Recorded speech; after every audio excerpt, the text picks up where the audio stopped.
Ce dossier, comme tout autre dossier, permettez-moi de revenir un petit peu sur l'historique, tout autre dossier passe par deux phases.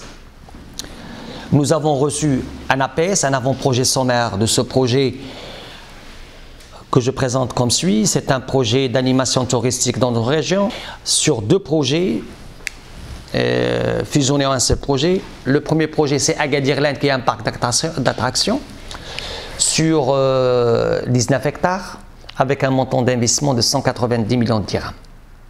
Le second projet, mitoyen, c'est Agadir Camp, qui est sur 17 hectares et qui est un camping avec 130 millions comme montant d'investissement. Ces deux projets ont été présentés à la Commission régionale d'investissement au sein du CIRI, qui les a étudiés. Nous avons accompagné ce monsieur, nous l'avons assisté pour reformuler son projet. Sa demande pour bien présenter son projet, il est passé dans la Commission régionale d'investissement présidée par Mme Louali.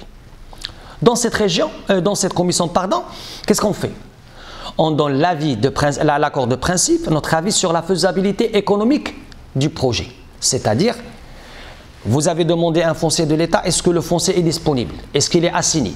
Est-ce qu'il n'y a pas d'opposition? Est-ce qu'il n'y a pas d'occupation? Est-ce qu'il n'y a pas d'ayant droit? Ces choses-là, on les a vérifiées. Et nous avons conclu avec le promoteur un contrat de location d'un terrain domanial qui appartient au domaine de l'État, privé de l'État.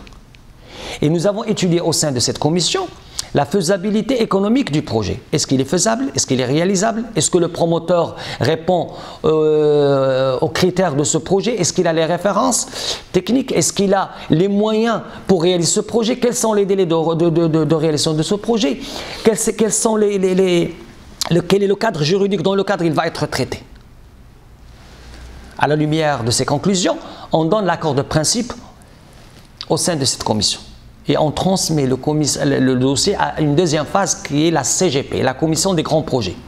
Cette commission, elle va travailler sur les choses techniques, sur la faisabilité technique, les autorisations, les études d'impact, les études de sol, les éléments relatifs au côté urbanistique, quel est le cost, le coefficient d'occupation du sol, quel est le coefficient d'utilisation du sol, quelles sont les hauteurs, quelle est la consistance.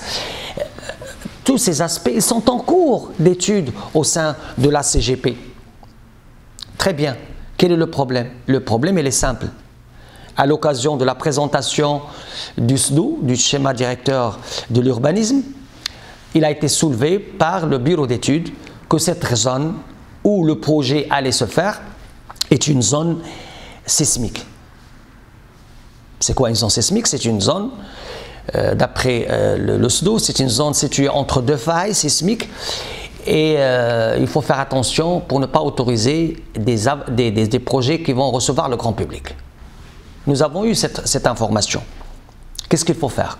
Est-ce qu'il faut l'ignorer et continuer à traiter ce dossier et le jour où il va y avoir un problème, on va dire oh, il fallait faire, on aurait dû le faire, ou prendre une pause et voir comment est-ce qu'on va traiter ce problème.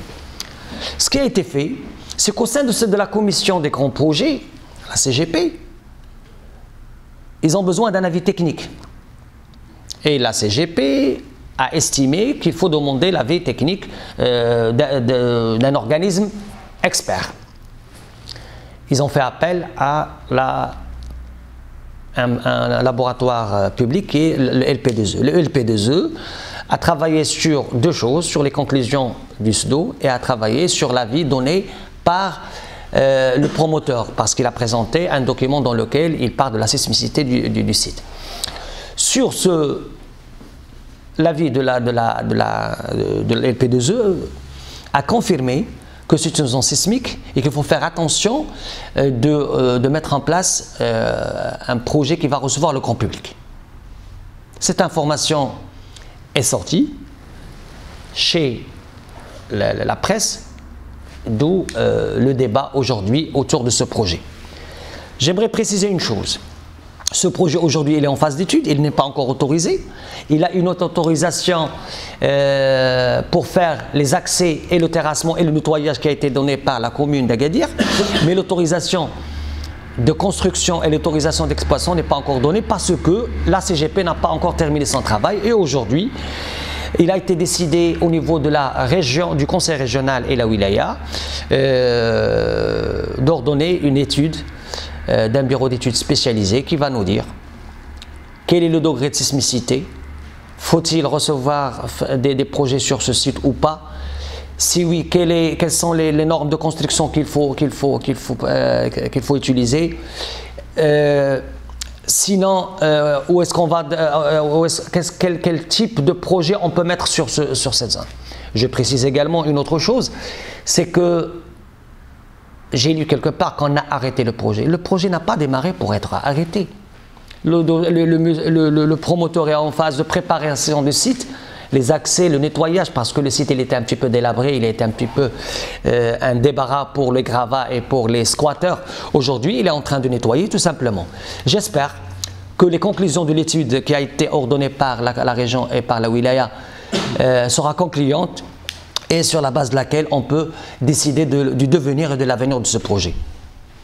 Ce projet n'a pas démarré pour être arrêté, ce projet n'est pas encore autorisé pour la construction, il a été autorisé pour le nettoyage et pour les accès. Donc je ne vois pas de polémique et je ne vois pas pourquoi on va créer tout cette... Je comprends qu'à Agadir, les gens ont besoin de projets d'animation dans une destination touristique, d'où cet intérêt particulier à ce projet.